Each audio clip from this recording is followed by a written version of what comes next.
சந்தோஷமா இருக்கீங்க? சந்தோஷமா இருக்கவங்களாம் கையை உயர்த்தி ஆமேன்னு சொல்லுங்க. ஆமா, ஒரு அற்புதமான தேவனை ஆராதிக்கிறோம். நான் இப்படி சொல்றேன் பாருங்க, கவனிங்க. இந்த தேவனை கொண்டாட மறந்துடாதீங்க. ரொம்ப முக்கியம். ஆராதனை பாருங்க எப்படின்னா, நீங்கள் மனதில் அவர் செய்ததெல்லாம் நினைச்சு கொண்டாடுறது தான் ஆராதனை. நல்லா ஆமேன்னு சொல்லுங்க. எனக்கு ஒவ்வொரு ஆராதனையும் ஸ்பெஷல் தான். வீட்டில் யாரும் இல்லாமல் ஒரு சின்னதாக மனசுக்குள்ளே ஆராதிச்சாலும் ஓகே, அதுவும் கொண்டாட்டம் தான் எனக்கு. யூடியூப்பை பார்த்துட்டு பாட்டு பாடிட்டு ஆராதிச்சாலும் ஓகே, கொண்டாட்டம் தான். இப்படி உங்களோடலாம் சேர்ந்து ஆராதிக்கிறது ஸ்பெஷல், இன்னும் பெரிய கொண்டாட்டம் பாருங்க. ஒரு ஆமேன்னு சொல்லுங்க. ஆமாம், அதனால் இந்த தேவனை கொண்டாட மறந்துடாதீங்க. ஆமாம், அற்புதமான தேவன் நம்முடையவர். எத்தனை பேர் நம்புறீங்க? கர்த்தர் நல்லவர் என்கிற ஒரு தொடர் பாடத்தை நான் படிச்சுட்டு வரோம் இல்லையா? தொடர் பாடம் இது. இதில் பாருங்க, இந்த ரொம்ப முக்கியமாய் நான் புரிந்து கொள்ள வேண்டியது கர்த்தர் நல்லவர் என்கிற, ஏன் இது ரொம்ப முக்கியம். கர்த்தர் நல்லவர் ரொம்ப சிம்பிளாக இருக்குது கேட்கறதுக்கு. கர்த்தர் எங்கே பொல்லாதவராக இருக்க போகிறாரா என்ன அப்படின்னா, கரெக்ட், அவர் பொல்லாதவர் இல்லை, பொல்லாதவராக இருக்க போகிறதும் இல்லை. ஏன் கர்த்தர் நல்லவர்ன்றதை எம்பசிஸ் பண்ணுறோம், ரொம்ப அதிகமாக வலியுறுத்துறோம் அப்படின்னா, ஏன்னா கர்த்தர் நல்லவர்ன்றது புரிஞ்சாதான் பைபிளே புரியும், இல்லைன்னா பைபிள் புரியாது. பைபிள் இல்லைன்னா டெரரிஸ்ட் புத்தகம் ஆகிடும். உண்மையாக தான் சொல்கிறேங்க. ஆமாம், பைபிள் பாருங்க, தப்பான கோணத்தில் படிக்கிறவங்களுக்கு தப்பாக தான் தோணும். யாத்ராகம் புஸ்தகத்தில் இப்படி இருக்கு பாருங்க. யாத்ராகம் புஸ்தகத்தில் என்ன பண்ணுறாங்க இவங்கெல்லாம், ஆண்டவர்கிட்ட நாங்கள் பேச மாட்டோம், கர்த்தர்கிட்ட நாங்கள் பேச மாட்டோம். ஏன்னா கர்த்தர் பேசுனா யார் உயிரோடு இருப்பா, அவர் பேசுனா இடி முழக்கம் போல கேட்குது, அக்கினி இறங்குது, எங்களுக்கு பயங்கரமாக இருக்கு, நாங்கள் கர்த்தர்கிட்ட பேச மாட்டோம்ட்டாங்க. பார்த்தா கர்த்தர் பேசுறாரு பாருங்க. உண்மையாகவே எவெல்லாம் அப்படி சொன்னானோ அவனுதான் அப்படியே கேட்குது, இடி முழக்கம் மாதிரி கேட்குது, அக்கினி இறங்குது, சூளை பற்றி எரியுது, பயம் திகில் உண்டாகுது, பயம் உண்டாகுது, சத்தம். ஆனால் மோசேன்றவனுக்கு ஒன்றும் உண்டாகலாம். அவன் கிட்ட போகிறான், ஜாலியாக பேசினே இருக்கான், ஜாலியாக பேசிக்கிட்டே கிட்ட போகிறான் பாருங்க. நல்லா கவனிங்க. அதனால் ஆராதிக்கும் போது பைபிள் படிக்கும் போது, இல்லை வேதத்தை கற்றுக்கொள்ளும் போது, கர்த்தரை பற்றி தெரிந்து கொள்ளும் நல்லா ஒன்று தெரிஞ்சுங்க, கர்த்தர் நல்லவர். பேசிக்காக தான் அந்த பேஸ்மெண்ட்ல நிறுந்துதான் நீங்கள் என்ன பண்ணணும், நரகத்தை கூட பார்க்கணும், நரகத்தை கூட அங்கிருந்து தான் பார்க்கணும். அப்போதான் பைபிள் புரியும், இல்லை பைபிள் புரியாது. ஒரு ஆமேன் சொல்ல கேட்குறேங்க. கரங்கள் நல்லா உயர்த்தி ஒரு ஆமேன் சொல்லுங்க. எடுப்போம் சங்கீத புஸ்தகம் 34:8.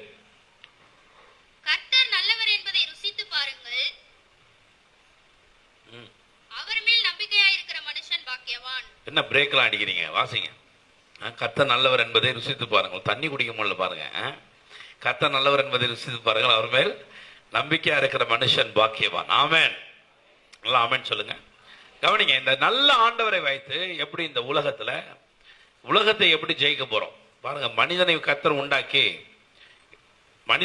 உண்டாக்கினார். மனிதனை பூமியை ஆளுகை செய்யும்படி பூமியை அவனுக்கு கீழ்ப்படுத்தினார். பூமியை அவனுக்கு எல்லாம் சொல்லுங்க, பூமியை அவனுக்கு கீழ்ப்படுத்தினார். வாய் தந்து பேச மாட்டீங்களா? பூமியை அவனுக்கு என்ன பண்ணாரு? கீழ்ப்படுத்தினார். மனிதனை ஆளும்படி கர்த்தர் வைத்தார். ரொம்ப முக்கியம் அதான். ஆனா இன்னைக்கு என்ன நிலைமை? நாம பூமியை ஆள்றோமா, பூமி நம்மள ஆளுதா? அப்படியே ரிவர்ஸ்ல இருக்கு பாருங்க பாலிசி. இப்போ என்ன பண்ணுது? பூமி தான் நம்மள ஆளுது. கரெக்டா இல்லையா?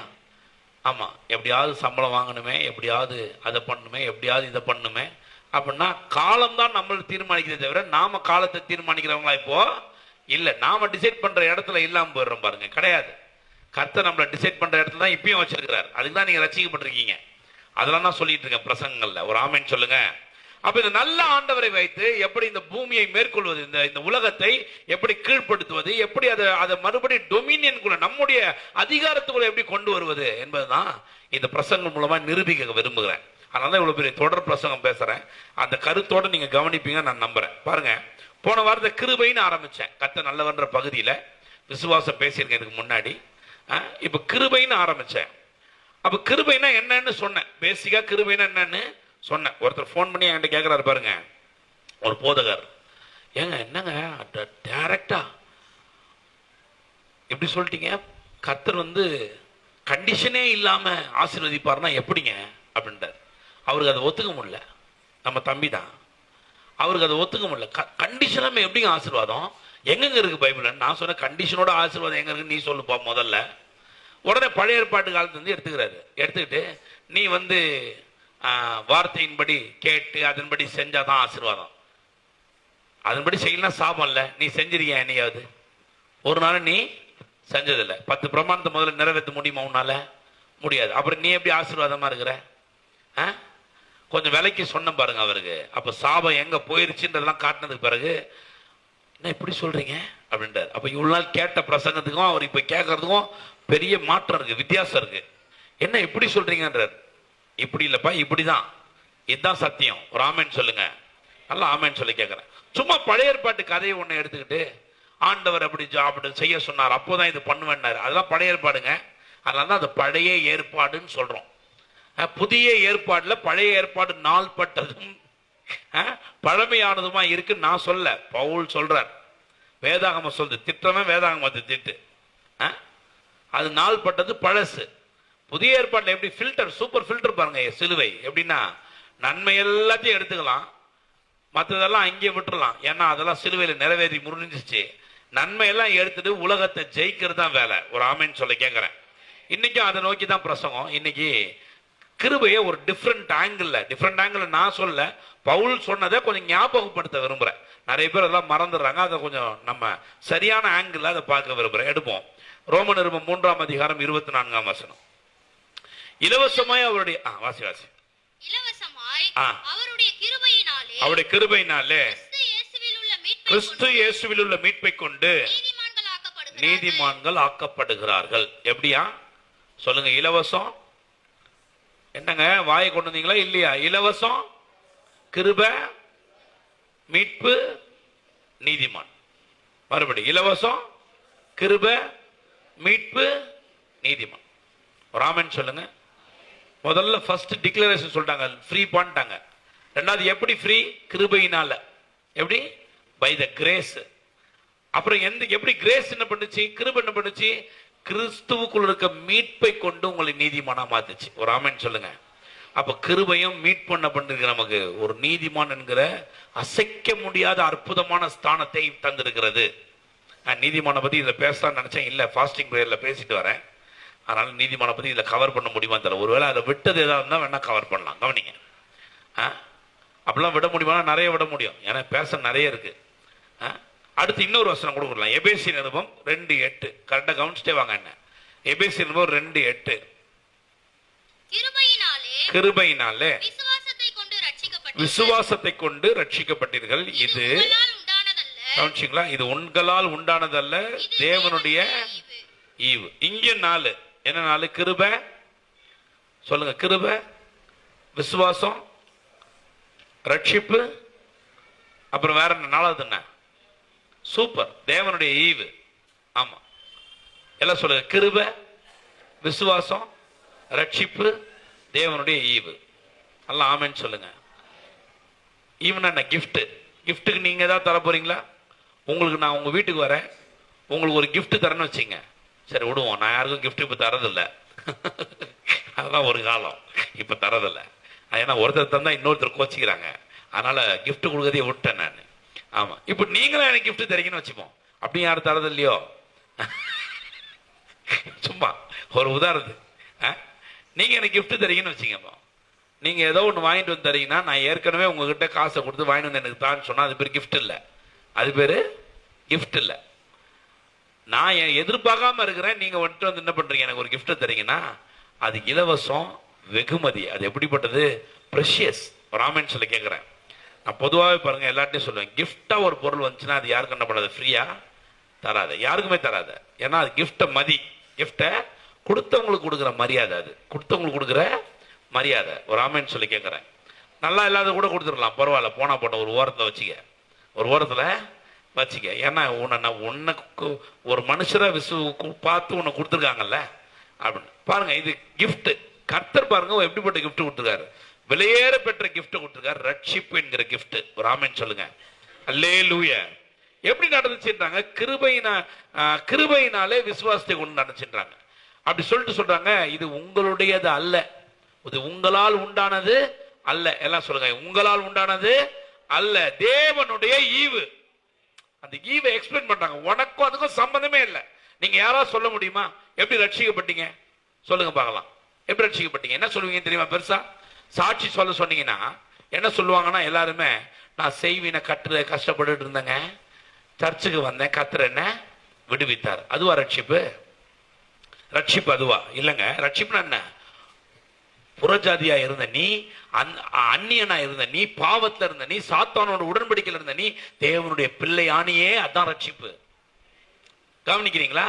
நீங்க என்ன சொல்லுவீங்க சாட்சி சொல்ல சொன்னா? அதனால சாட்சியெல்லாம் பெருசா கொடுக்கறதில்ல பாருங்க. ஆமா, சாட்சி மேல எனக்கு பெரிய நம்ம இதெல்லாம் இல்லை. ஏன்னா நமக்கு சாட்சி சொல்லவே தெரியாது. நான் சொல்ல, அதுவும் பைபிள் தான் சொல்லுது. அதுவும் பைபிள் தான் சொல்லுது பாருங்க. நான் விக்கிரக ஆராதனையில இருந்தேங்க, கர்த்தர் என்ன கிருபையா விடுவிச்சாருன்னு கிடையாது. ரைட், அதெல்லாம் ரைட், விடுவிச்சாரு. ஆனா என்ன நடந்துச்சு உள்ள? பாவத்துல கடந்த, சேத்துல கடந்த என்ன, சாத்தானோட உடன்படிக்கையில் இருந்த என்ன அவருடைய மகனாய் மாற்றினார். அதுதாங்க ரட்சிப்பு. ரட்சிப்புன்றது விக்கிரகாரந்த விடுதலை ஆயிட்டேன், செய்வின கட்டில இருந்து விடுதலை ஆயிட்டேன், நெஞ்சுவல்ல இருந்து விடுதலை ஆயிட்டேன், அப்புறம் என்ன தலைவல்ல இருந்து விடுதலை ஆயிட்டேன், இதுவா கிடையாது. இதெல்லாம் அற்புதம். கர்த்தர் உங்களை விடுவிச்சார், கிருபையா இருந்தார். ஆனா என்ன செஞ்சாரு? அது எப்ப நடந்துச்சு, எப்ப நான் பிள்ளை ஆன எனக்கே தெரியாது. எனக்கே தெரியாது. உங்களுக்கு தெரியுமா? எப்போ நீங்க எந்த செகண்ட் சொல்லுங்க, எந்த நாள் சொல்லுங்க, தெரியாது. எப்படி நடந்துச்சு உள்ள மாற்றம் தெரியாது. கிருபையினாலே என் விசுவாசத்தை கர்த்தர் ஏவுகிறார், என் மனது ஏவப்படுகிறது, நான் கர்த்தரே தெய்வம் நம்புறேன், ரட்சித்துறார். எப்படி நடந்துச்சு? It is out of my knowledge. எனக்கு அது புரியவே இல்லை.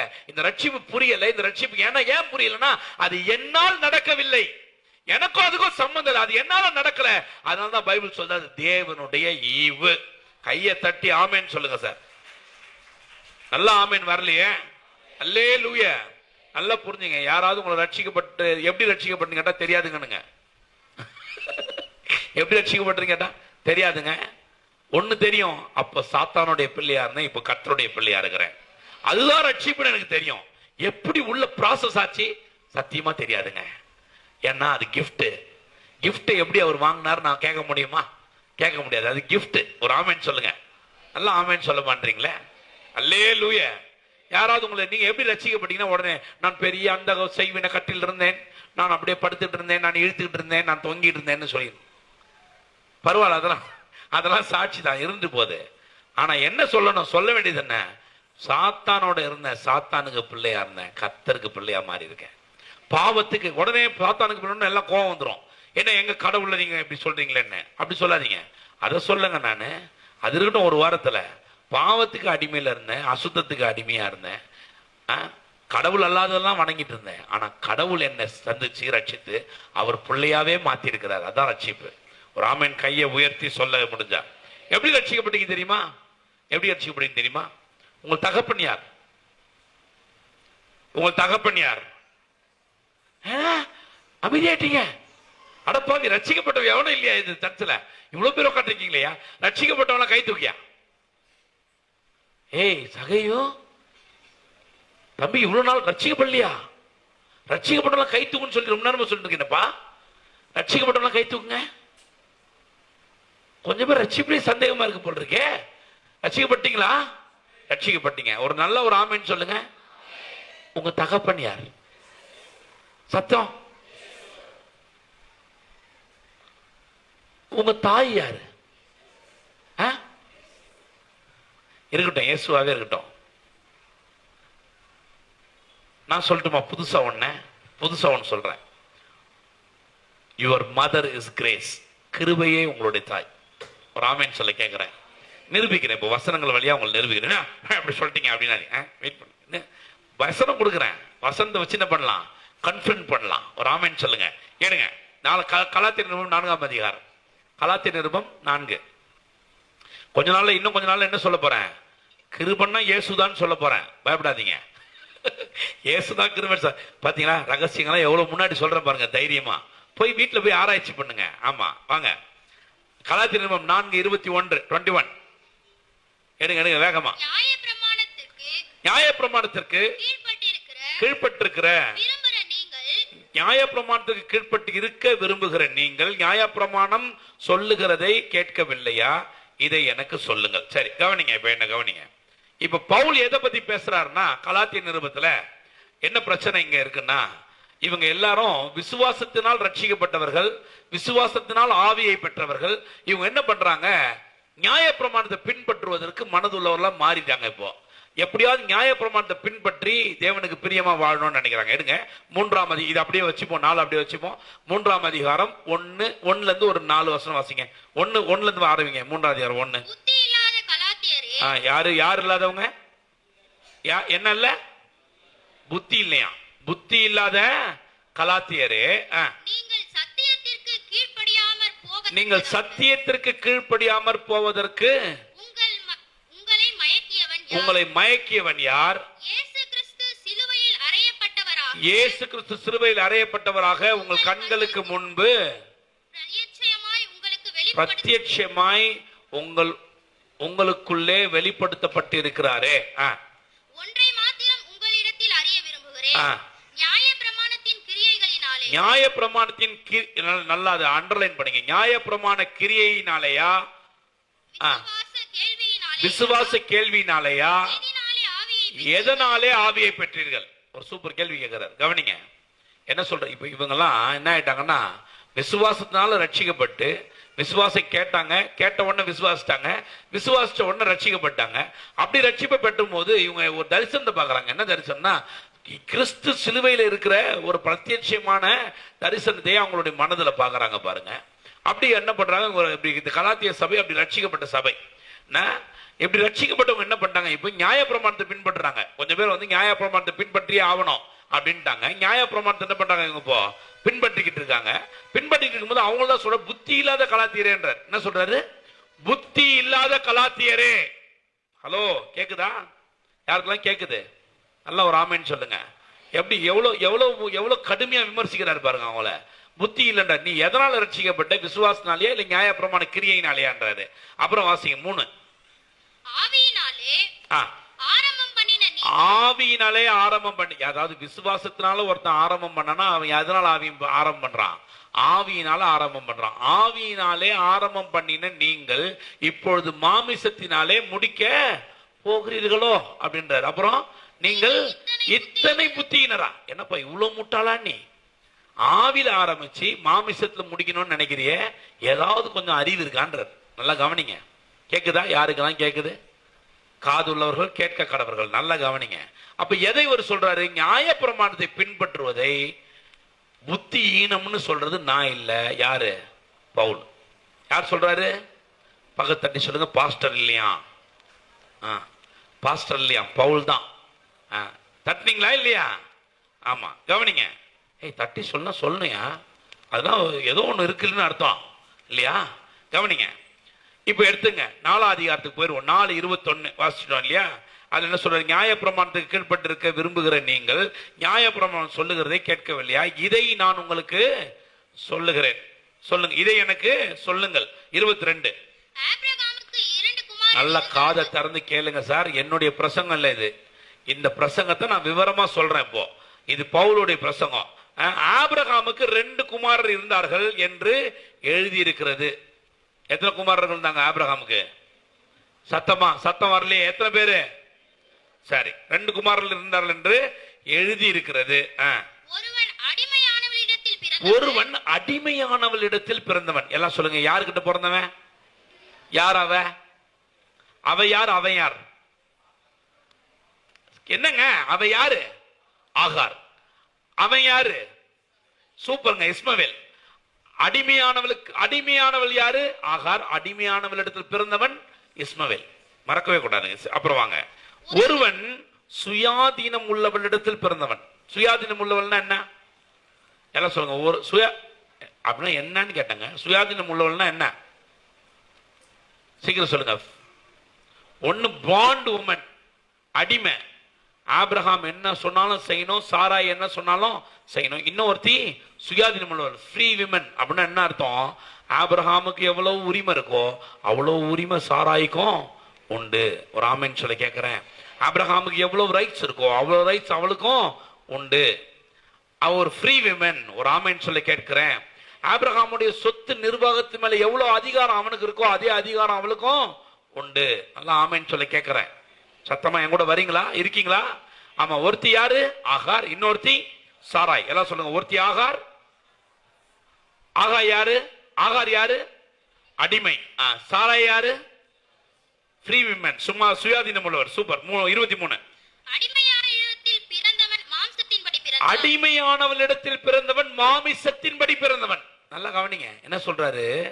நியாயப்பிரமாணத்தை விளக்குறாருங்க. நியாயப்பிரமாணத்தையும் நியாயப்பிரமாணத்துக்கு ஆப்போசிட்டா இருக்கிறதையும் விளக்குறாரு. என்ன சொல்றாருன்னா, அடிமையானவளிடத்தில் இருந்தவன் மாமிசத்தின்படி பிறந்தவன். பாருங்க இந்த சாரா என்ன பண்ணிட்டா, சாரால் என்ன பண்றான்னா 86 வயசு ஏறத்தாழ யாருக்கு? ஆபிரகாமுக்கு இருக்கு. அப்ப என்ன பண்றாங்க, கூப்பிட்டு ஆபிரகாம் கூப்பிட்டு, எனக்கு இனி பிள்ளை பிறக்குமா பிறக்காதான்னு தெரியல, கன்ஃபார்மா தெரியாது, நீ என்ன பண்ண, என் அடிமை பெண்ணிடத்துல சேர்ந்து எனக்கு ஒரு பிள்ளைய பெற்றுக்கொடுன்ட்டான். இப்போ ஆபிரகாமும் அதே மாதிரி என்ன பண்றான் செஞ்சு, அந்த நாட்கள் அது ஒரு சாதாரண விஷயம். இந்த நாட்கள் அப்படிலாம் பண்றாதீங்க, ஜெயிலுக்கு போயிருவீங்க. இப்ப ஜெயில போறது இல்லையோ, இப்ப சட்டம் ஃப்ரீ ஆயிருச்சு. ஆமா, இப்போ மனசாட்சி. ஆமா பாத்துங்க, கர்த்தர் பாக்குறார். நல்லா கவனிங்க. அடிமையான இடத்துல அடிமையான இடத்துல வந்து இப்போ பிறந்தவன் இவ சொன்ன உடனே அவன் போய் என்ன ஆயிடுச்சு, அவனுக்கு குழந்தை பிறந்துருச்சு. அது அவனுடைய எஃபர்ட், அது அவனுடைய முயற்சி. யாருடைய முயற்சினால் பிறந்தது? ஆபிரகாமுடைய முயற்சியால் பிறந்தது. ஒரு ஆமென் சொல்லுங்க. அதுதான் அர்த்தம் அதுக்கு. மாமிசத்தின்படி பிறந்தவன் அப்படின்னா நீங்க ரொம்ப ஸ்பிரிச்சுவலா கனெக்ட் பண்ண வேணாம். என்ன அர்த்தம்னா, அவன் எழுத்தின்படி எப்படி ஒரு குழந்தை பூமியில பிறக்கணுமோ அப்படி பிறந்தவன். ஒரு ஆமென் சொல்ல கேட்கிறேன். ஆபிரகாமுடைய எஃபர்ட்னால பிறந்தவன், ஆபிரகாமுடைய முயற்சியால் பிறந்தவன் இஸ்மவேல். அல்ல ஆமென் சொல்ல கேட்கிறேன். எதுவும் குழப்பம் இல்லையே? குழப்பம் இருக்கா? குழப்பம் இருக்கா? இல்ல இல்ல, தெளிவா இருக்கா? ஒரு ஆமென் சொல்றீங்க. அப்போ உங்க ஆமென் வராத போது எனக்கு கொஞ்சம் டவுட்டா இருக்கு. புரிஞ்சிச்சுன்ற ஆமென் சொல்லுங்க. Okay right. வாங்க இப்ப அடுத்து அப்படியே போங்க. அடுத்து வாசிங்க. சுயாதீனம் உள்ளவளிடத்தில் பிறந்தவன். ஒழுங்கா வாசி. சுயாதீனம். சுயாதீனம் உள்ளவளிடத்தில் பிறந்தவன் வாக்குதத்தத்தினால் கவனிச்சிங்களா? இப்ப பாருங்க, சாராய்க்கு பிள்ளை பிறக்கும் போது ஆபிரகாமுக்கு சரீரம் வாங்குங்க. சத்தமா பேச மாட்டீங்களா? ஆபிரகாமுக்கு சரீரம் செத்து போச்சு. சாராய்க்கு கர்ப்பம். நீங்க எல்லாம் நீ எல்லாம் என்ன பண்ற, வாயை வச்சுட்டு எல்லாம் பேசணும். சாராய்க்கு கர்ப்பம் செத்து போச்சு, ஆபிரகாமுக்கு சரீரம் செத்து போச்சு. ஆனா கர்த்தர் சொல்றார், கர்த்தரால் கூடாது ஒன்று உண்டோ அப்படின்றார். இவன் டவுட்டோட இருக்கிறான். 17ஆம் அதிகாரத்தை கர்த்தர் சொல்றார், கர்த்தரால் கூடாது ஒன்று உண்டா? கர்த்தரால முடியாது ஒன்று இருக்குன்னு நினைக்கிறியா அப்படின்றாரு. அப்படின்னு சொல்லிட்டு என்ன பண்றாரு, ஆபிரகாமுக்கு 100 வயசுல குழந்தையை தராரு. ஒரு ஆமென் சொல்லுங்க. சாராய்க்கு 91, ஆபிரகாமுக்கு 100. முடியவே முடியாது, நடக்கவே நடக்காது, இல்லவே இல்லைன்னா. ஆனா கர்த்தர் சொல்ற, நான் தருவேன், என்னால முடியும், முடியாதுன்னு ஒண்ணு இல்லை. ஏன்னா கர்த்தர், இது அப்படி இல்லை, இது வாக்குதத்தின் பிள்ளை, இது அற்புதமாய் பிறந்த பிள்ளை. ஒரு ஆமென் சொல்ல கேட்கிறேன். நல்ல கையை உயர்த்தி ஆமென் சொல்லுங்க. ஆபிரகாம் கிட்ட போய் எப்படா பிறந்துச்சுன்னு கேட்டீங்கன்னா அவன் சொல்லுவான், தெரியாதுங்க, கர்த்தர் சொன்னாரு, சொன்னபடி செஞ்சாரு. ஆமா, எப்படி? ஆமா, சாராய் கர்த்தர் கர்ப்பம் தரிக்க கர்த்தர் என்னை பலப்படுத்துவார் என்று நம்பி அவன் என்ன பண்ணலாம், கர்ப்பம் தரித்தான். ஆமென் சொல்லுங்க. பிள்ளை பெறக்கூடிய பலத்தை தருவார்னு நம்பி 91 வயசுல கர்ப்பம் தரித்தாலாம். கவனிங்க, என்ன அற்புதம். நல்லா ஆமென் சொல்ல மாட்டீங்க பாருங்க. ஏன்னா இது இங்க நம்பிக்கை யார் மேல தெரியுமா? தன் சரீரத்தின் மேல இல்ல, தன் மேல நம்பிக்கை இல்ல. ஆபிரகாம் மேல ஆபிரகாமுக்கு நம்பிக்கை இல்ல, சாராய் மேல சாராய்க்கு நம்பிக்கை இல்ல. நம்பிக்கை எல்லாம் யார் மேல இருக்குன்னா கர்த்தர் மேல இருக்கு. நல்லா கவனிங்க, நம்பிக்கை எல்லாம் யார் மேல இருக்கு? ஃபுல் ட்ரஸ்ட் கர்த்தர் மேல இருக்கு. கர்ப்பம் உண்டாகிறதுக்கும் கர்த்தர் உதவி செய்யணும். இப்போ அங்க குழந்தை பிறக்கிறதுக்கும் கர்த்தர் என்ன பண்ணும்? கர்த்தர் பலப்படுத்துவார் என்று எண்ணி. நல்லா ஆமென் சொல்லுங்க. பிள்ளை பெற செய்வார் என்று எண்ணி. நல்லா ஆமென் சத்தமா வரலையே? அல்லேலூயா. ஏன் இந்த குழந்தை ஸ்பெஷல்னா, இது வாக்குதத்தத்தின் பிள்ளை. இது என்ன பிள்ளை? வாக்குதத்தின் பிள்ளை. இது அற்புதமா பிறகுது, இது கர்த்தரால் பிறப்பது. ஆமென். நல்லா ஆமென் சொல்ல கேட்கறேங்க. கரங்கள்லாம் உயர்த்தி ஆமென்லாம் வரலையே? அதனாலதான் ஆரம்பிக்கும் போதே அப்படி ஆரம்பிச்சோம். உங்க ரட்சிப்பை பத்தி உங்களுக்கு தெரியுமா? தெரியாது. எப்படி பிறந்தீங்க உங்களுக்கு தெரியாது. ஏன்னா அது அற்புதம், ஈவு. ஆபிரகாம் கிட்ட போய் கேட்டீங்கன்னா, ஈசாக்கு எப்படிப்பா உனக்கு? ஈவு, கிஃப்ட் ஃப்ரம் காட். இஸ்மாயிலை பத்தி அப்படி சொல்ல முடியுமா? முடியாது. ஆனா ஈசாக்கு 100% கிஃப்ட். ஒரு ஆமென் சொல்லுங்க. அப்புறம் கீழே வாசிப்போம். இவைகள் ஞான அர்த்தம் உள்ளவைகள். இவைகள் இப்ப ஆரம்பிக்கிறார் பாருங்க, இவர் ஒரு போதனை ஆரம்பிக்கிறார். இவைகள் ஞான அர்த்தம். அலிகோரிக்கல் சர்மனும் ஒப்பனையாய் பேசுவது. இப்ப இவர் ஒப்பிடுறார், இது ஞான அர்த்தம் உள்ளது. இது என்னது? ஞான அர்த்தம் உள்ளதுன்றார். ஞான அர்த்தம் உள்ளவைகள் அந்த ஸ்திரீகள் 2 ஏற்பாடுகளாம். இந்த ஸ்திரீகள் என்னது? காது உள்ளவர்கள் கேட்க கடவர்கள். அந்த ஸ்திரீகள் 2 ஏற்பாடுகளாம். ஆமா. அப்புறம் ஒன்று சீனாய் மலையில் உண்டான ஒன்று சீனாய் மலையில். நீங்க ஏற்பாடுன புதிய ஏற்பாடு பழைய ஏற்பாடு பைபிளை திறந்துடாதீங்க. சீனாய் மலையில் ஏற்பட்ட ஏற்பாடு, இன்னொன்னு கல்வாரி சிலுவையில் பிறந்த ஏற்பாடு. அல்ல ஆமென் சொல்ல கேட்கிறேன். சீனாய் மலை, ஒன்று சீனாய் மலையில், வாசிங்க வாசிங்க வாசிங்க. ஒன்று சீனாய் மலையில் உண்டான ஏற்பாடு, ஆ. அது அடிமைத்தனத்திற்குள்ளாக பிள்ளை பெறுகிறது. பாத்தீங்களா? நான் சொல்லுங்க, சீனாய் மலையில தான் முதல்ல தேவன் என்ன கொடுத்தாரு? என்ன கொடுத்தாரு? அட கொலகாரணங்களா, என்ன கொடுத்தாரு? நியாய பிரமாணத்தை கொடுத்தாரு. கரெக்டா இல்லையா? ஆமாவா? என்ன கொடுத்தாரு? நியாய பிரமாணம் கொடுத்தாரா? இது நியாய பிரமாணத்தை எப்படி சொல்றாரு பாருங்க. அது அடிமைத்தனத்துக்குள்ளாக.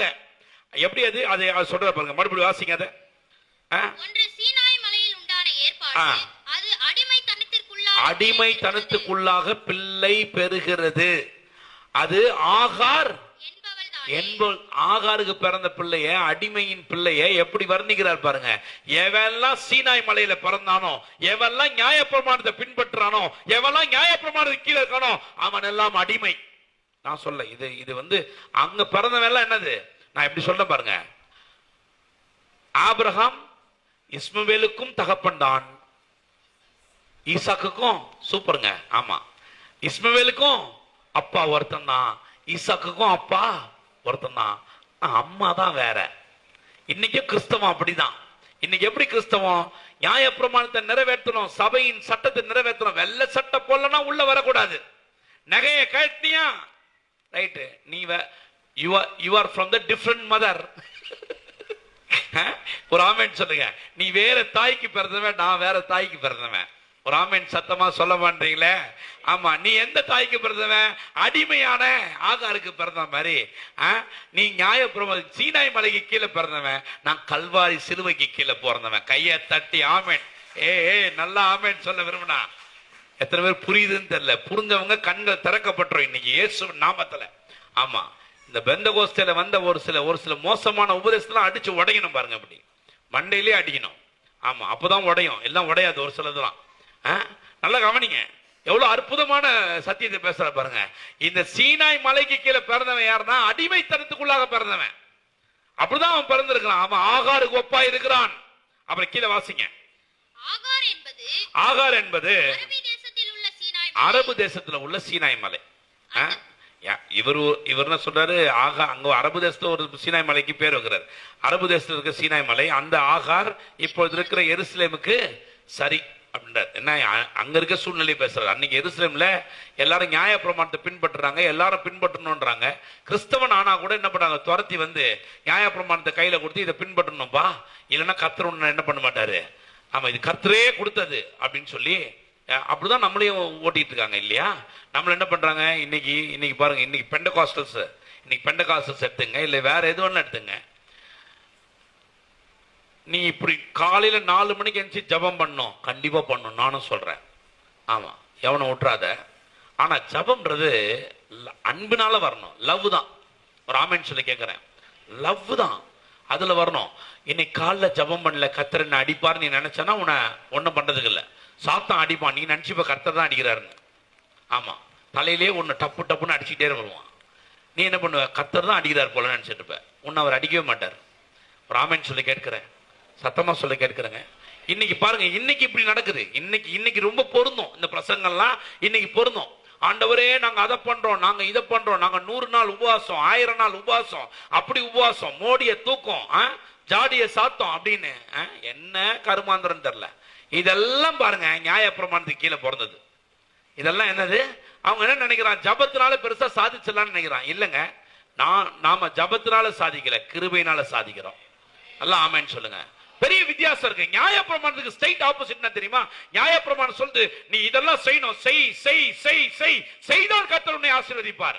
கிருபை சொல்லுது டைரக்ட் ஆப்போசிட். கிருபை தான். கிருபை சொல்லுது செஞ்சாச்சு கர்த்தர் செஞ்சதுனால நீ ஆசீர்வாதமா இருப்ப.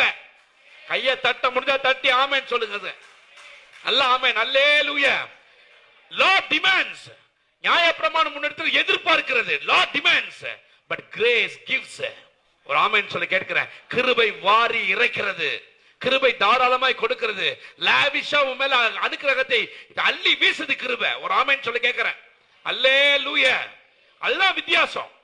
பாருங்க, நீ நீ நீ இதை செய்தால் நீ ஆசீர்வதிக்கப்படுவாய்ன்னு, நீ இப்படி வாழ்ந்தால் நீ ஆசீர்வதிக்கப்படுவாய். நான் சொல்றேன், நீ எப்படி வாழ்ந்தா உன்னை கர்த்தர் ரட்சித்தார் சொல்லு.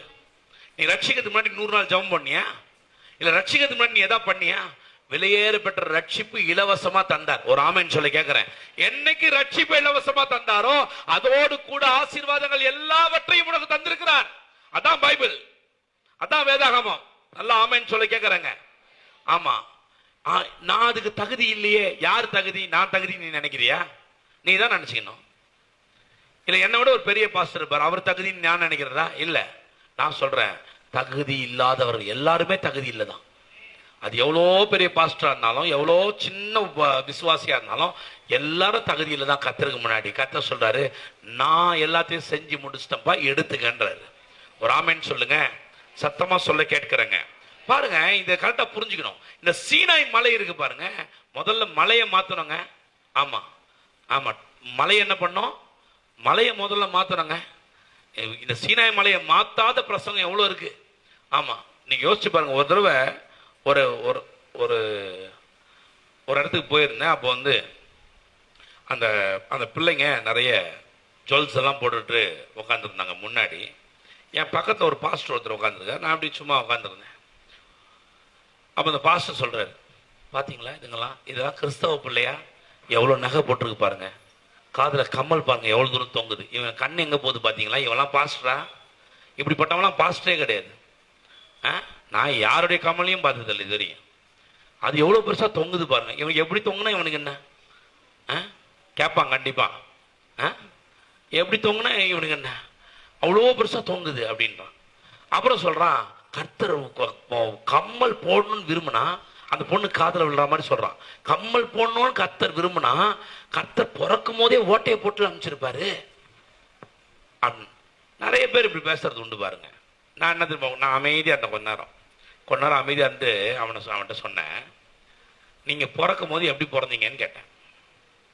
என்ன பாச? இல்ல எனக்கெல்லாம் காதல் ஓட்ட இல்லை பாச. இல்ல நான் அதை கேட்கல, நீங்க பிறக்கும் போது எப்படி பிறந்தீங்கன்னு கேட்டேன். எல்லாரும் பிறக்கிறவன் எப்படிப்பா பிறந்த அப்படின்னு. அவனுக்கு புரியல நான் கேட்கறது. உங்களுக்கும் இப்ப புரிஞ்சிருக்காது இல்லையா? நல்ல கவனிங்க என்ன சொல்றேன்னு. நான் சொன்னேன், நீ பிறக்கும் போது நிர்வாணியா தானே பிறந்த, ஏன் ட்ரெஸ் போட்டிருக்க கழட்டு கழட்டு, அம்மனமா தெரியும். பிறக்கும் போது உன்னை கத்த ட்ரெஸ் போட்டு அமிச்சாரு, கோட்டு போட்டு அமிச்சாரு, டையை கட்டி அமிச்சாரு. பலூன் டை கட்டுன்னு சொன்னாரா? அவங்ககிட்ட பஃப் கட்டுன்னு சொன்னாரா? நல்ல ஸ்டைலா பஃப் கட்டி காலில் ஷூ போட்டு வந்துருக்கு. எல்லாத்தையும் கட்டு நிர்வாணமா நட. நிர்வாணமா தானே வந்த, நிர்வாணமா தெரியும். எவ்வளவு ஒருத்தி கம்மல் போட்டுக்குது, இவனுக்கு எவ்வளவு கண்ணு உறுத்துது பாருங்க. நான் சொல்றேன், இங்க இருக்கவங்க நிறைய போட்டுக்கோ, ரொம்ப குத்திக்காத, வலிக்கு போகுது. ஆனால் தேவையான அளவு குத்திக்கோ, போட்டுக்கோ. ஒரு ஆமென் சொல்லுங்க. இப்பெல்லாம் பிரசங்கம் போட ஒரு பாஸ்டர் கிடைக்கிறேன், கையை தட்டி ஒரு ஆமென் கூட சொல்லுவேன். ஏய் கவனிங்க. அப்ப பாருங்க எப்படிலாம் யோசிக்கிறானுங்க பாருங்க. அப்ப நாமளும் அப்படி வித்தியாசமா யோசிக்க வேண்டியது இருக்கு. இப்பெல்லாம் யோசிக்கும் போது நாம என்ன பண்ண வேண்டியது இருக்கு, ஒரு 2 டிகிரி தாண்டி போய் யோசிக்க வேண்டியது இருக்கு. கவனிங்க. அப்ப கர்த்தர் அதெல்லாம் பார்க்கல. பொன்னும் வெள்ளியும் கர்த்தருடையது அப்படின்னா அது என்னுடையதுன்னு அர்த்தம் சார்.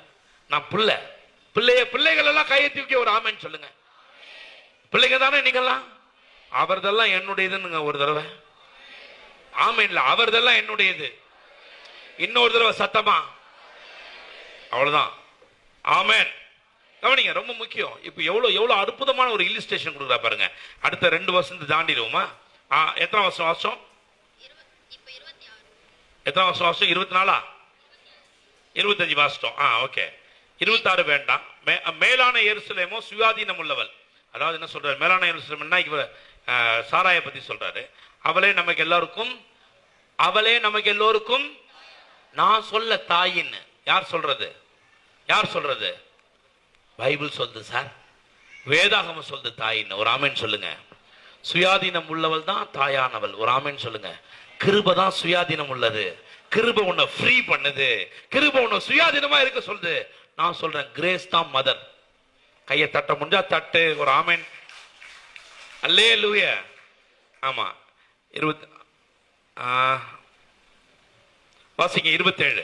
அந்தபடி ஆ பிள்ளை பெறாத மலடி சரி அதை விட்டுருங்க. 27, 28, 29 வாசிங்க. ஆகிலும் மாமிசத்தின்படி பிறந்தவன் ஆவியின்படி பிறந்தவனை அப்பொழுது துன்பப்படுத்தினது போல. எத்தனை வசனம் அது? 29. வாசிங்க, மறுபடியும் வாசிங்க. ஆகிலும் மாம்சத்தின்படி பிறந்தவன் ஆவியின்படி பிறந்தவனை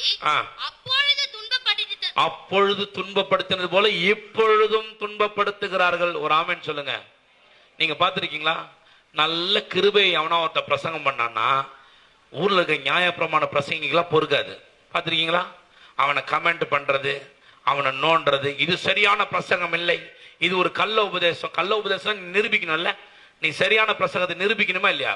பேசுறவெல்லாம் பைபிள்ல இருந்து பேசுறான், பேசுறவன் வசனத்தை பேசுறான், பேசுறவன் கன்ஃபியூ எங்க இருந்து எடுக்கிறான்? வசனத்தை கான்டெக்ட் இருந்து எடுக்கிறான். நீ எப்படி எடுப்ப? ஒவ்வொரு வசனம் அங்கங்க எடுக்கிறது. போதும் என்கிற மனதோடு கூட தேவபக்தி. ஏன் சொன்னாங்கன்னே பார்க்க மாட்டான், முன்னாடியே பார்க்க மாட்டான், பின்னாடியே பார்க்க மாட்டான். அந்த வசனத்தை மட்டும் எடுத்துப்பான். அதோட சேர்த்து ஒரு 4 வசனம் அங்கங்க பொறுக்க வேண்டியது. நிறைய பொறுக்கிகள் இருக்காங்க. ஒரு ஆமேன் சொல்லுங்க. நல்லா ஆமேன் வரலையே. நிறைய பொறுக்கி அப்படி பொறுக்க கூடாது. பொறுக்கும் போது கான்டெக்ஸ்டா பொறுக்கணும். இப்படி பொறுக்கணும். எடுத்து எப்படி ஆரம்பத்தது கடைசி வரைக்கும் சொல்லணும் விவரமா. அப்போதானே புரியும்.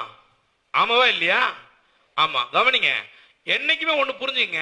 நியாய பிரமாணத்துக்கு கீழே இருக்கணும்னு நீங்க விரும்பினா நீங்க கர்த்தரோட இருக்க முடியாது. எல்லாம் நீ நியாய பிரமாணத்துக்கு கீழே இருக்கணும்னு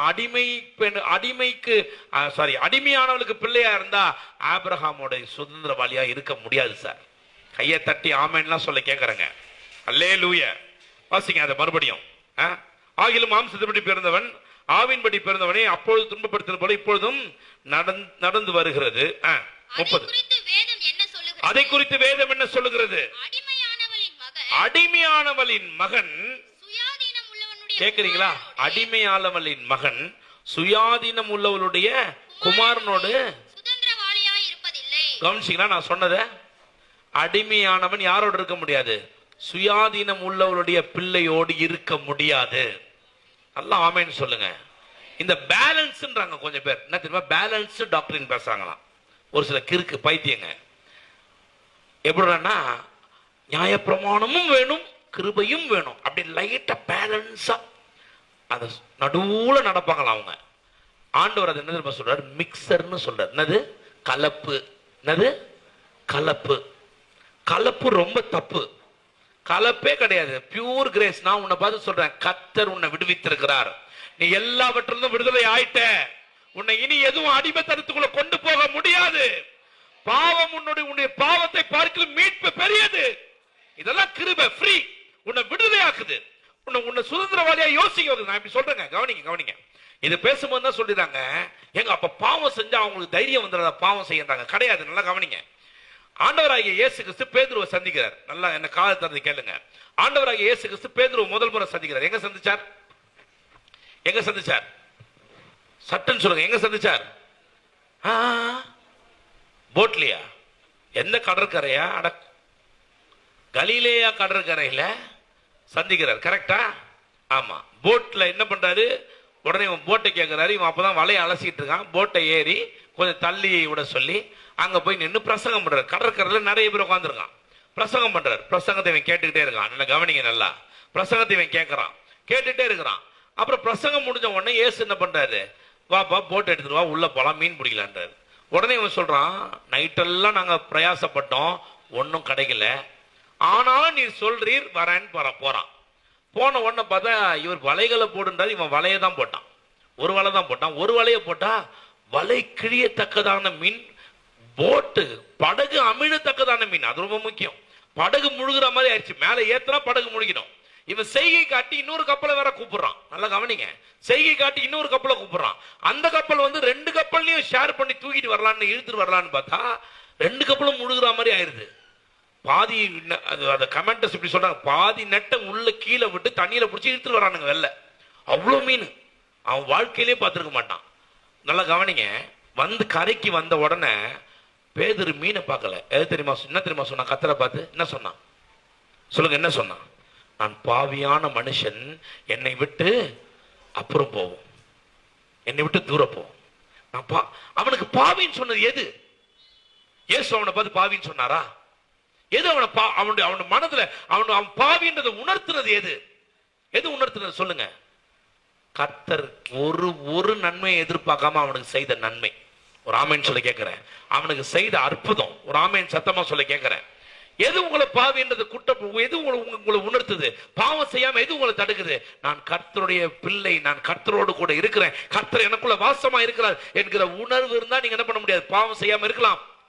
நல்லா ஆமேன் சொல்ல கேட்கிறேன். பல நேரங்கள்ல இருக்குங்க. பல நேரங்களில் நான் கூட கோவப்படுற சுபாவம் இருக்கு.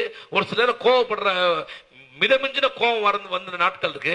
ஆனா ஒன்று, கர்த்தர் எனக்குள்ள இருக்கிறார், இயேசு எனக்குள்ள உலாவுகிறார், பரிசுத்த ஆவியானவர் எனக்குள்ள இருக்கிறான்ற எண்ணம், எனக்குள்ள இருக்கிற கிருபை என்னை உணர்த்துது, நீ இதை செய்யாதன்னு. ஒரு ஆமேன் சொல்ல கேட்கிறேன்.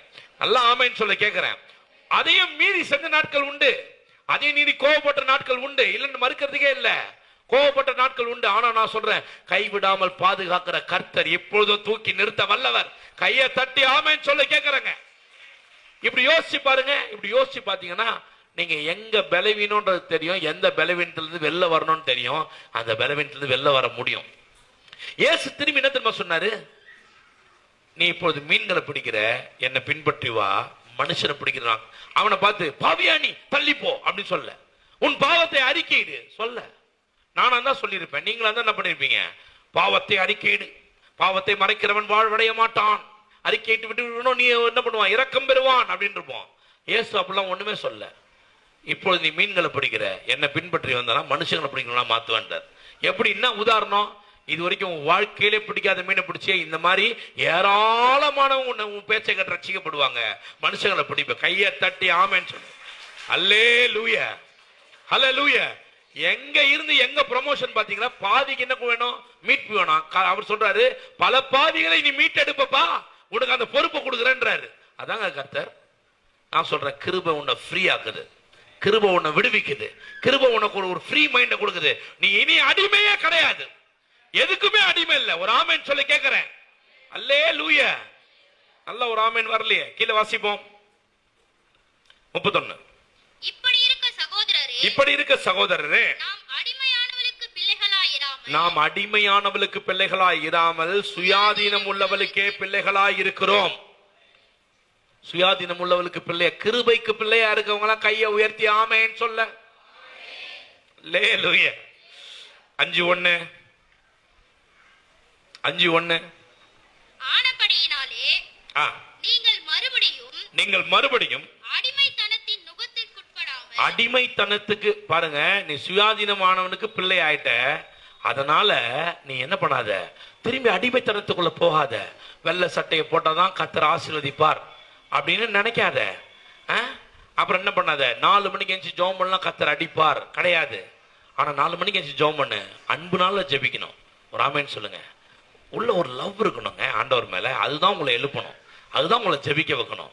பைபிள் வாசிக்கும் போது அன்போட, தேவனுடைய அன்பினால் நிரப்பப்பட்டு வாசிக்கணும், உண்மையான லவ்வோட வாசிக்கணும்.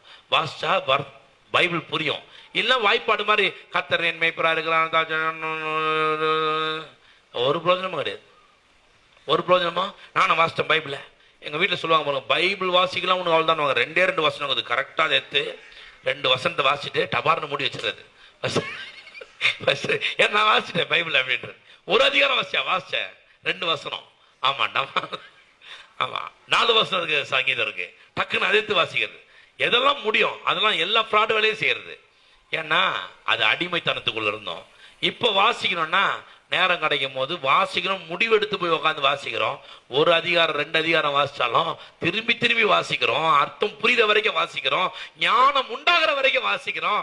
ஏன்னா கர்த்தர் பேசுறாரு உள்ள இருந்து. கையை தட்டி ஆமேன்னு சொல்ல கேளுங்க. அல்லேலூயா. இது என்ன? சுயாதீனங்களுக்கு பிறந்தவன். சுயாதீனத்துக்கு பிறந்தவன் இப்படி இருப்பான், ஃப்ரீ மைண்டோட வாசிப்பான், குற்ற உணர்வு இல்ல. கர்த்தர் என்னோட கூட இருக்கிறார், அற்புதமான தேவன். ஆமென், ஆமென் சொல்ல கேட்கிறேன். வாசிப்போம். கிறிஸ்து நமக்கு உண்டாக்கின சுயாதீன நிலையிலே நிலைத்து கொண்டு இருங்கள். ரொம்ப முக்கியம். இதை விட்டு போயிடாதப்பா. யாரா வருவான் வேற ஏதாவது பிரசங்க கேட்கறதுக்கு, என்ன நீ செய்தியா, நீ அப்படி செஞ்சியா, நீ பரலோகம் போவியா அப்படின்ட்டு. எப்ப நீ முதல்ல போ, அங்க சந்திப்போன்னு வந்துடணும். ஆமா, ஐயோ நம்ம பரலோகம் போவோமா அப்படின்னா சுயாதீன நிலையில முதல்ல நிலைச்சிரு. அதை விட்டுட்டு கீழே மறுபடியும் நியாயப்பிரமாணத்துக்கு போய் பொலையாத. ஒரு ஆமென் சொல்லுங்க. கேக்குதா? யாருக்கெல்லாம் கேக்குது? ஆமா. வெளிப்படுத்தின விசேஷத்தை எவ்வளவு மோசமா, எவ்வளவு நாசமா, எவ்வளவு அக்கிரமமா, எவ்வளவு அதை புரிஞ்சிக்காம பிரசங்கம் பண்ண முடியுமோ அதெல்லாம் தமிழ்நாட்டில் தான் உண்டு. உலகத்துல வேற எங்கேயுமே கிடையாது.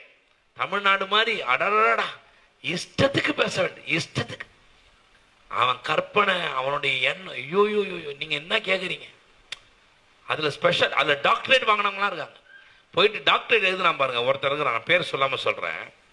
அந்த நமக்கு தம்பி தான், நம்ம தம்பின்னே சொல்லுவோம். ஆமா, அவன் பாருங்க, இவன் வேலையே வெளிப்படுத்தின விசேஷம் பேசுறதா. எங்க போனாலும் அவர் வெளிப்படுத்தின விசேஷத்துல டாக்டரேட் எழுதினார் SABC-ல. 7 தடவை எழுதி ஃபெயில். 7. ஏன்னா அது ஃபேக்ட் கிடையாது, ஃபேக்ட்ஸ் அது கிடையாது. 7 தடவை எழுது. 100 தடவை எழுதினாலும் பாஸ் ஆக மாட்டேன். 100 தடவை எழுதினாலும் பாஸ் ஆக மாட்டேன். நல்லா கவனிங்க, ரொம்ப முக்கியம், புரிஞ்சுக்கணும். பைபிள் புரியாம நீங்க எதையுமே டச் பண்ணக்கூடாது. நீங்களா ஒரு கற்பனையெல்லாம், உங்களை கர்த்தர் அடிப்பார்ன்றது இயல்பு, ரொம்ப சாதாரணமானதுங்க. கர்த்தர் உங்களை அடிக்கிறதுக்காக உங்களை ரட்சித்தார். கொஞ்சம் கற்பனை, கொஞ்சம் யோசிச்சு பாருங்க. உங்களை அடிக்கவா உங்களை ரட்சித்தார்? நீங்க எங்க இருந்தீங்கன்னு உங்களுக்கு தெரியும் தானே? தெரியுமா தெரியாதா? எவ்வளவு மோசத்துல இருந்தீங்க, எவ்வளவு நாசத்துல இருந்தீங்க, எவ்வளவு கொஞ்சம் கூட சம்பந்தம் இல்லாம இருந்தீங்க. உங்களுக்காக இயேசு மரித்து ரத்தம் சிந்தி அவருடைய ரத்தத்தின் மூலமா உங்களை நீதிமான்களா மாத்திருக்காரு. நோக்கம் இல்லாமையா மாத்திருக்காரு. அப்ப அதெல்லாம் புரியணும் பாருங்க. ஒரு ஆமென் சொல்ல கேட்கிறேன். அல்லேலூயா. கீழே போவோம். 2 டக்குன்னு. இதோ நீங்கள் விருத்த சேதனம் பண்ணிக்கொண்டால் கிறிஸ்துவினால் உங்களுக்கு ஒரு பிரயோஜனமும் இல்லை. நல்லா கவனிங்க. இப்போ அப்படின்னா விருத்த சேதனம் பண்ணக்கூடாதான்னு கேட்காதீங்க. ஆமா, ஒருத்தர் இப்படி இருந்து என்ன பண்ணாரு, இப்படி செய்யக்கூடாதுன்னு பைபிள் சொல்லுங்க, நான் செய்ய மாட்டேன்னு. அவர் யூரின் இன்ஃபெக்ஷன், டாக்டர் சொல்லிட்டாரு விருத்த சேதனம் பண்ணணும்னு, நுனித்தோலை கட் பண்ணணுன்ட்டாரு டாக்டர். ஆமா, சொன்ன உடனே இவர் என்ன பண்ணிட்டாரு, யூரின் இன்ஃபெக்ஷன் வந்தவர், ஆஹா பைபிள் சொல்லுது விருத்த சேதனம் பண்ணா கர்த்தருனால பிரயோஜனம் இல்லைன்னு, நான் பண்ண மாட்டேன் அப்படின்னு செத்து போயிட்டார் ரொம்ப சீக்கிரம். நான் சொல்றேன் அப்படிலாம் இல்லைங்க. இங்க என்ன சொல்றாங்க, கர்த்தரை பிரதானமா வை, உன்னுடைய செயலை பிரதானமா வைக்காத.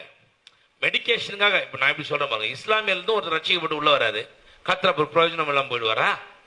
கிடையாது. அந்த அர்த்தத்துல இங்க சொல்லல. இங்க என்ன சொல்றாங்க, நியாய பிரமாணத்துல ஒரு முக்கியமான கட்டளை. நியாய பிரமாணத்தை பின்பற்றதுக்கு முன்னாடி விருத்த சேதனம் பண்ணணும், அப்புறம் தான் பின்பற்றணும். நியாய பிரமாணத்தை பின்பற்றணும். விருத்த சேதனம் பண்ணலாம் நியாய பிரமாணம் உதவாதுன்ற மாதிரி. இப்போ விருத்த சேதனம் பண்ண கர்த்தர் உதவ மாட்டார். ராமன் சொல்லி கேட்கிறேன். அப்படின்னா விருத்த சேதனம் பண்ணிக்கிறதான்னு கேட்காதீங்க, தேவையே இல்லை. ஏன்னா விருத்த சேதனம் ஒருவேளை நீங்க மெடிக்கேஷன்ல உங்களை டாக்டர் பண்ணிக்க சொன்னா தாராளமா பண்ணிக்கலாம். அதுக்கும் சம்பந்தம் இல்லை, அதுக்கும் சம்பந்தம் இல்லை. ஆனா என்ன சொல்ல வரேன், உங்கள் செயலினால் தேவனை பிரியப்படுத்தலாம் என்று நினைக்காதீங்க. நீங்க ஏற்கனவே பிரியமா தான் இருக்கீங்க. கர்த்தர் உங்களுக்காக மரித்திருக்கிறார். ராமன் சொல்லுங்க. அடுத்து போலாம். டைம் ஆச்சு. நியாயப்பிரமாணம் முழுவதையும் நிறைவேற்ற கடனாளியா இருக்கிறான். நான் இப்ப சொன்னேன் இல்லையா, அதான் என்று மறுபடியும் அப்படிப்பட்டவனுக்கு சாட்சியாக சொல்லுகிறேன். இப்பதான் முக்கியம், கவனிங்க, நல்லா கவனிங்க. நியாயப்பிரமாணத்தினால் நீதிமான்களாக விரும்புகிற நீங்கள், இப்படி சொல்றேன், செயலினால் உபவாசம் செஞ்சு ஜபம் பண்ணி கல்யாணம் பண்ணிக்காம பார்த்திருக்கீங்களா? உங்களுக்கு என்ன தோணுது? நிறைய பேர் இப்படி சொல்றாங்க பாருங்க. என்ன கண்ணால பார்க்கும்போது எப்படி தெரியுதுன்னா, நான் இப்ப கல்யாணம் பண்ணிருக்கேன், 2 குழந்தைங்க இருக்கு. குழந்தைங்களா இல்ல இதுங்களாம் எருமாடு மாதிரி வளர்ந்துச்சு, சும்மா பெரிய பிள்ளைங்களா ஆயிடுச்சு. 2 பேர் இருக்கிறாங்க, கல்யாணம் கட்டியிருக்கேன், சொகுசா இருக்கேன், எல்லாம் நல்லா வாழ்வு அனுபவிக்கிறேன். இன்னொருத்தர் இருக்காரு, கல்யாணமே கட்டல, வெள்ளையும் சொல்லையுமா இருக்காரு. அவரு சொல்றாரு, நான் எல்லாவற்றையும் கர்த்தருக்காக தியாகமாக விட்டு விட்டேன்றாரு. யாரை இப்ப நீங்க பெருசுன்னு நினைப்பீங்க? சும்மா சொல்லுங்க, தப்பு இல்லை. என்ன நினைப்பீங்க? உங்களுக்கு பார்க்கும்போது கண்ணில் அடடா அவர் ரொம்ப ரொம்ப யோக்கியர், கல்யாணம் கூட பண்ணிக்கல அப்படின்னு. நல்லா கவனிங்க, இந்த வசந்த மறுபடியும் வாசிக்கிறேன். நியாயப்பிரமாணத்தினாலே நீதிமான்களாக விரும்புகிற நீங்கள் கிறிஸ்துவை விட்டு பிரிந்து கிருபையிலிருந்து விழுந்தீர்கள். நான் சொல்ல, நான் கல்யாணம் பண்ணிக்காம கர்த்தருக்காக தியாகமா இருக்க அவர் சொல்லவே இல்லை. அவர் என்ன தெரியுமா சொல்றாரு, மனுஷன் தனிமையா இருப்பது நல்லதல்ல என்று கண்டா. முழு வருஷம் சொல்லியா, மனுஷன் தனிமையாய் இருப்பது நல்லதல்ல என்று தேவன் கண்டு. யார் கண்டு? தேவன். தேவன் தேவன் கண்டு. ஒரு ஆமென் சொல்லுங்க. அவர் பார்க்கிறாரு, பெண்ணியை பார்த்து தனியா இருக்கிறது சரியில்லை பெண்ணி, உனக்கு என்ன பண்றேன், மேரின்னு உன்னை அனுப்புறேன் அப்படின்னு அனுப்பியிருக்க. ஆமென் சொல்லுங்க. அனுப்பியிருக்க. தனிமையா இருப்பது நல்லது அல்ல என்று தேவன் கண்டு. தேவன் கண்டாராம். இப்ப இவன் சொல்றாரு, இல்ல இல்ல நான் என்ன பண்றேன், கல்யாணம் கட்டாம தியாகமா கர்த்தருக்காக வாழ போறேன். அப்படிலாம் வாழ சொல்லல பைபிள். அப்படி யாராவது தன் முயற்சியில பெரிய பரிசுத்தமான ஆகணும்னு காட்டினா பைபிள் சொல்லுது, நீ கிருபையிலிருந்து கீழே விழுந்துட்ட. நான் சொல்லல, உன் முயற்சி. அது என்னது? உன் முயற்சி. நான் முயற்சி பண்றேன் கல்யாணம் பண்ணிக்காம, நான் குழந்தை பெற்றுக்காம, நான் சாப்பிடாம, நான் உபவாசம் பண்ணி, நான் அதை பண்ணி, நான் வெள்ளை ட்ரெஸ் தான் போடுவேன், வேற கலர் ட்ரெஸ், உலகத்தை நான் வெறுக்கிறேன், அதனால நான் என்ன பண்ணுவேன், வெள்ளை ட்ரெஸ் தான் போடுவேன். நான் சொன்ன மாதிரி தான், முன்னாடி சொன்ன மாதிரி தான். சரி, உலகத்தை வெறுக்கிற, உலகத்தை ஏன் வாழ்ற, போ ஏதோ குகையில போய் உக்காந்துக்கோ, ட்ரெஸ் எல்லாம் ஊத்து போட்டுரு. ஆமா, பிறந்த மாதிரியே இரு, என்ன இப்போ. ஆமா, பாருங்க, இதெல்லாம் தியாகம் இல்ல. பைபிள் சொல்லுது, ஒருவன் நியாய பிரமாணத்தை பின்பற்றி நீதிமான் ஆக வேண்டும் என்று விரும்பினால் அவன் கிருபையிலிருந்து கீழே விழுந்தவன். அப்ப அப்படியே ஆப்போசிட்ல எடுத்துங்க. ஒருவன் கிருபையினாலே நீதிமானாக வேண்டும் என்று விரும்பினால் அவன் கிருபையில் நிலைத்து இருக்கிறான். கையை தட்டி ஆமென் சொல்ல கேட்கிறேன். அல்லேலூயா. இந்த கிருபையை புரிஞ்சுங்க. இந்த கிருபையை பத்தி ஒரு 2-3 வார்த்தையை சொல்லி டக்குன்னு பைபிளை முடிக்கிறேன், இன்னைக்கு பிரசங்கத்தை முடிக்கிறேன். கிருபையை புரிஞ்சுங்க. கிருபை எப்படிப்பட்டது? சுயாதீனம் உள்ளது. எப்படிப்பட்ட சுயாதீனம்? You are a free man, free women. ஒரு ஆமென் சொல்ல கேட்கிறேன். எதையும் செய்யலாம், எதையும் செய்யலாம். அதுக்குன்னு பாவம் செய்ய போகாதீங்க. எதையும் செய்யலாம். கர்த்தர் சுதந்திரத்தை கொடுத்திருக்காரு. கையை பிடிச்சி நிறுத்தல. ஆனா கர்த்தர் சொல்ற, நீ என் பிள்ளை, என் டிகினிட்டி கெட்டு போயிடாம பாத்துக்க. என் டிகினிட்டி கெட்டு போயிடாம, நீ ஏன் பிள்ளை, என்ன என்னால் பிறந்த, தேவனால் பிறந்தவன் நீ. நீ மனுஷனுடைய ரத்தத்தினாலேயோ பாம்பு சித்தத்தினாலேயோ புருஷனுடைய சித்தத்தினாலோ பிறவாமல் அவர்கள் தேவனால் பிறந்தவர்கள். நீ என்னால் பிறந்திருக்கிற. என் டிகினிட்டி கெட்டு போயிடாம என்ன பண்ணு பாத்துக்க. இந்த உலகத்துல என்ன காண்பிக்கிற வெளிச்சம் நீ, இந்த உலகத்துல என்ன காண்பிக்கிற ஒளி நீ, உன்னை அப்படிதான் உண்டாக்கி வச்சிருக்கேன்றார். அதான் சார் கிருபை. கையை தட்டி ஆமென் சொல்ல விரும்பினா ஆமென் சொல்ல கேட்கிறேன். அல்லேலூயா. நல்லா ஒரு ஆமென் சொல்ல மாட்டீங்களே? நான் சொல்லட்டுமா? இந்த பிரசங்களை ஒரு 50 வருஷம் 100 வருஷம் முன்னாடி இந்தியாவில் பிரசங்கம் பண்ணியிருந்தா இந்தியா வல்லரசா மாறி இருக்கும். கன்ஃபார்மா சொல்றேன். ஏன்னா இருக்கிறவன் எல்லாம் செத்து போனவனா செழிப்பா இருப்பான், எல்லாம் மாறி இருப்பான், மொத்தமா மாறி இருக்கும் உலகமே. நாமெல்லாம் என்ன சொல்லிட்டோம்? ஆமா, அப்படி நடக்கூடாது, இப்படி நிக்க கூடாது, அப்படி உலகத்தார் மாதிரி ட்ரெஸ் அடிச்சுட்டு. எங்க சர்ச்சில் ஒருத்தர் வருவார் பாருங்க, அவர் வந்து துபாய், பெரிய வேலை பாவம், ஏசி மெக்கானிக். அவர் அந்த நாட்களில் ஏசியே பெரிய விஷயம் இல்லையா? நான் சொல்ற 90ல் ஏசி மெக்கானிக். அவர் ஏசி மெக்கானிக்கு போயிருந்தார் பாருங்க. அப்போ ஏசி மெக்கானிக் ஒரு பெரிய படிப்பு, மிகப்பெரிய படிப்புங்க அப்போ அந்த காலத்துல. ஏன்னா ஏசியே எங்கேயும் இல்லையே. ஏசி மெக்கானிக் படிச்சா நேரா ஃபாரின்ல தான் ஜாப். ஆமா, ஒன்னும் இல்ல, ஏசி ரிப்பேர் பண்றவன் ஃபாரின்ல போய் பெரிய ஜாப், அங்க போய் ஏதாவது சீலிங் மேல ஏறி ஏசி ரிப்பேர் பண்ணிட்டு இருப்பான். அதான் விஷயம். இப்ப பாருங்க, ஏசி மெக்கானிக். அவர் ஏசி மெக்கானிக் ஆயிட்டு துபாய்க்கு போயிருந்தார். போயிட்டு வருஷத்துக்கு ஒரு தடவை வருவார். வந்தா அந்த துபாய் பர்ஃபியூம் நாட்ஸ்னு வருவார். அவர் அடிச்சுட்டு நடந்து வருவார் பாருங்க. எங்க சர்ச்சில் ஒரு அம்மா உட்காந்து, ரொம்ப வயசானவங்க. அவர் என்னை தட்டுவாங்க. அப்படி தட்டி அப்படி திரும்பி பார்த்தோன்னா சொல்லுவாங்க, உலகம் உலகம் பாரு எப்படி. ஏன் பர்ஃபியூம் வச்சுக்காரான் அவர், சென்ட். உலகமா? நல்லா கவனிங்க. இவங்களுக்கு பொறுத்த வரைக்கும் எப்படி தெரியுமா இருக்கணும்? நாத்த அடிச்சு போய் பக்கத்தை அப்படியே கையை தூக்குனா கப்படினும். அப்படிதான் ஸ்தோத்திரம், ஆமென் ஸ்தோத்திரம், அல்லேலூயா அப்படின்னா. நான் சொல்றேன், அப்படி இல்லைங்க. கர்த்தர் உங்களை எப்படி வச்சிருக்கேன்றாரு? ராஜாக்களாக வைத்திருக்கிறேன்னு சொல்றாரு. ஒரு ஆமென் கையை தட்டி ஆமென் சொல்ல கேட்கிறேன். அல்லேலூயா. ஆமா, ராஜாக்களாய் உண்டாக்கி இருக்கிறார் உங்களை. உலகத்திற்கு எல்லா சகல நன்மையும் உங்களுடையது. சகல நன்மையும் உண்டாக்கப்பட்டதே உங்களுக்காக தான். நல்லா ஆமென் சொல்லுங்க. அடுத்த வாரத்துல எப்படி எடுக்கலாம், எப்படி அனுபவிக்கலாம்னு பேச போறோம். இப்ப இன்னைக்கு போதும். இப்ப நீங்களாம், உங்களுடைய தகப்பன் யாரு? உங்களுடைய தாய் யாரு? ஏய், எவன்டா ஏசுன்னு சொன்னது? கையை தட்டி ஒரு ஆமென் சொல்றீங்க. ஏன் சிரிக்கலாம்?